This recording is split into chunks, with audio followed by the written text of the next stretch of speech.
Pada kesempatan kali ini, kita akan menilai dan menganalisis syair klasik dan puisi balada dengan menggunakan dua cara. Yang pertama, menilai unsur intrinsik fiksi syair dan juga puisi, dan yang kedua, menilai menggunakan metode penilaian syair dan puisi.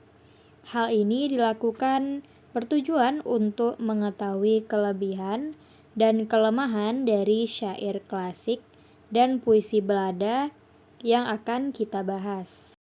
Nah, syair klasik yang akan saya bahas ini merupakan jenis syair berbentuk hikayat dengan judul Syair Hang Tuah. Selanjutnya langsung saja kita masuk ke dalam penilaian yang pertama, yakni unsur intrinsik fiksi. Yang pertama, tema. Syair klasik Hang Tuah menceritakan tentang keberanian pahlawan tanah Melayu bernama Hang Tuah. Yang kedua, latar.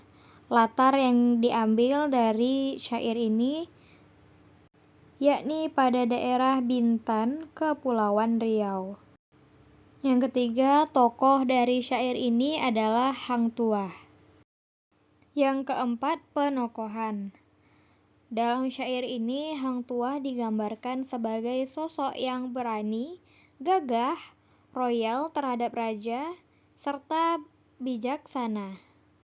Sudut pandang yang digunakan dalam syair ini adalah pengarang sebagai pengamat. Dan yang keenam, amanat dari syair.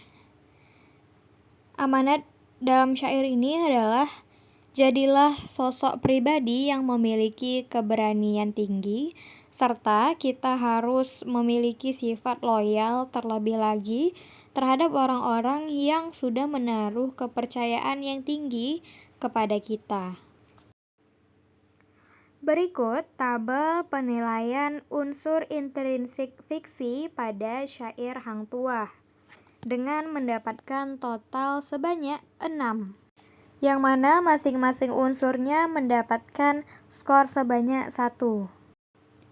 Penilaian berikutnya dapat dilihat pada tabel berikut, yang mana tema mayor mendapatkan 3 skor dan tema minor mendapatkan 8. Amanat tersurat mendapatkan skor 10 dan amanat tersirat mendapatkan jumlah sebanyak 15. Pola baris mendapatkan poin 33 dan pola bait mendapatkan poin 7. Pola rima mendapatkan poin 21 dan diksi mendapatkan poin 12, sehingga totalnya adalah 109.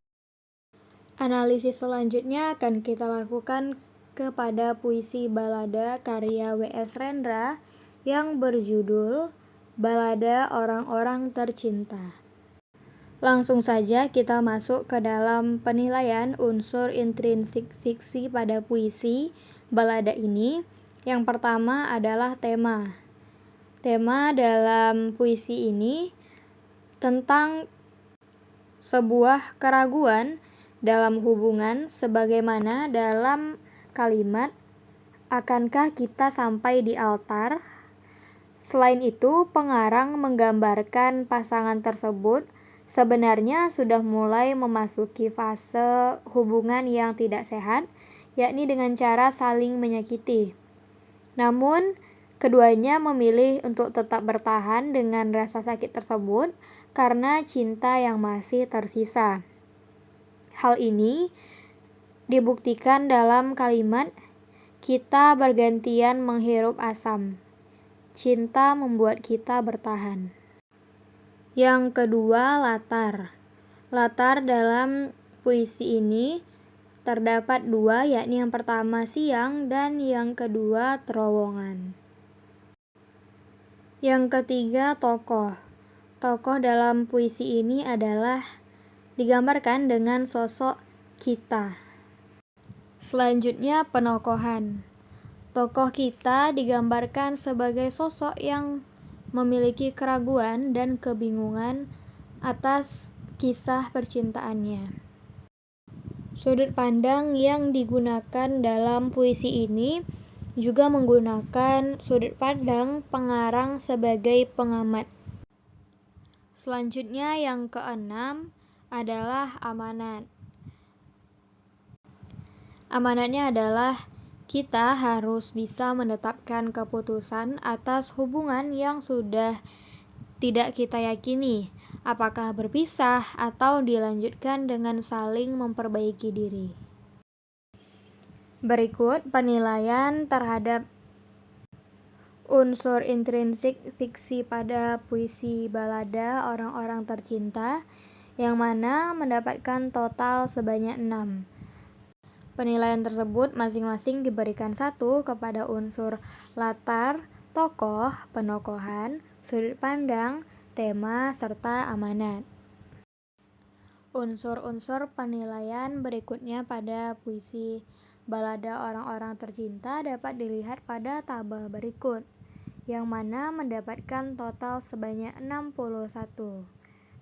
Unsur-unsur penilaiannya yakni ada tema, terbagi ke dalam 2, mayor dan minor. Selanjutnya ada amanat. Di sini juga dibagi ke dalam 2, yakni amanat tersurat dan tersirat. Selanjutnya pola baris, pola bait, rima, dan juga diksi. Nah, setelah melakukan analisis pada karya syair Hang Tuah dengan puisi balada W.S. Rendra yang berjudul Balada Orang-Orang Tercinta, dapat kita simpulkan bahwa keduanya melengkapi unsur intrinsik fiksinya. Kemudian, amanat tersurat dan tersirat pada syair lebih unggul dibandingkan dengan puisi balada. Hal ini dapat kita lihat pada jumlah masing-masing skor yang didapat pada tabel tadi yang sudah disajikan. Sekian saja kajian kita pada kali ini. Apabila ada kesalahan, mohon dimaafkan. Dan sampai jumpa di konten berikutnya. Terima kasih.